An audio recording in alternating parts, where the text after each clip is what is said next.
კივი ათეულიდან იმსახურებს მესამე ადგილს. ის მდიდარია C ვიტამინით და ხელს უწყობს კოლაგენის გამომუშავებას. მანგო ის მდიდარია A ვიტამინით, კარგია კანისთვის, მაგრამ არ შეიცავს დიდი რაოდენობით ანტიოქსიდანტებს, ამიტომ მერვე ადგილი. მოცვი მეხუთე ადგილი.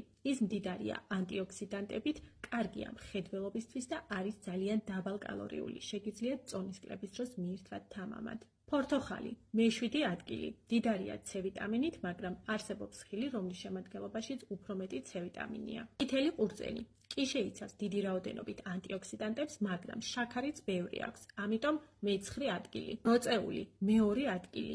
ის იცავს უჯრედებს და ხელს უწყობს მათ რეგენერაციას. ანანასი მეექვსე ადგილი. ის ხელს უწყობს საჭმლის მონელებას და ამცირებს ანთებას. ნესვი მეათე ადგილი. ის კარგად ატენიანებს კანს, მაგრამ არ შეიცავს ბევრ ანტიოქსიდანტს. ვაშლი მეოთხე ადგილი.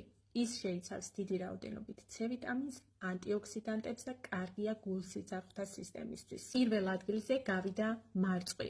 ის მდიდარია C ვიტამინით, კარგია კანის ჯანმრთელობისთვის, გულ-სიცარხთა სისტემისთვის, აძლიერებს იმუნიტეტს, არის დაბალკალორიული, შეგიძლიათ მიირთვათ წონის კლების პროცესში თავისუფლად. თუ გსურთ წონის დაკლება მარტივად, კომფორტულად, ისე რომ შეძლოთ დაკლებული კილოგრამების შენარჩუნება, ინდივიდუალურ კონსულტაციაზე ჩასაწერად მომწერეთ პირად შეტყობინებაში ან დაპლიუსდით კომენტარებში.